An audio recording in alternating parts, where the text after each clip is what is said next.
چین اور امریکہ کے درمیان تجارتی جنگ شدت اختیار کرنے لگی ہے۔ امریکہ کا تمام اسٹیل، ایلومینیم کی درآمدات پر 25% ٹیرف عائد کرنے کا اعلان سامنے آ گیا ہے۔ آپ کو یہ بتا دیں کہ چین نے بھی امریکی مصنوعات پر نئے درآمدی ٹیکس لگانے کا اعلان کر دیا ہے۔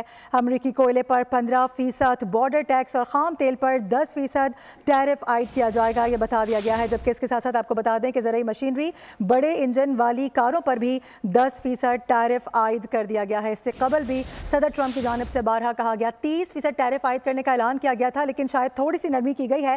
امریکہ نے تمام اسٹیل، ایلومینیم کی درآمدات پر ابھی فی الوقت 25% ٹیرف عائد کرنے کا اعلان کر دیا ہے۔ چین نے بھی امریکی مصنوعات پر نئے درآمدی ٹیکس لگانے کا اعلان کیا ہے۔ اس کے ساتھ ساتھ آپ کو بتائیں کہ امریکی کوئلے پر 15% بارڈر ٹیکس اور ساتھ ساتھ خام تیل پر 10% ٹیرف عائد کیا جائے گا، یہ بھی واضح کر دیا گیا ہے۔ زرعی مشینری ہے، اس کے ساتھ ساتھ بڑے انجن والی کاریں ہیں، ان پر بھی بتایا جا رہا ہے کہ 10% ٹیرف عائد کر دیا گیا ہے۔ گو کہ جب صدر ٹرمپ کی حلف برداری ہوئی تھی تو اس میں خصوصی طور پر چین کو دعوت دی گئی تھی۔ لگ یہ رہا تھا کہ شاید یہ معاملات کافی اچھی سمت میں جائیں گے، لیکن ابھی ہم یہ دیکھ رہے ہیں کہ چین اور امریکہ کے درمیان تجارتی جنگ کا باقاعدہ آغاز ہو چکا ہے اور یہ جنگ اب شدت اختیار کرتی نظر آ رہی ہے۔ امریکہ کی جانب سے تمام اسٹیل، ایلومینیم کی درآمدات پر 25% ٹیرف عائد کرنے کا اعلان کیا گیا ہے۔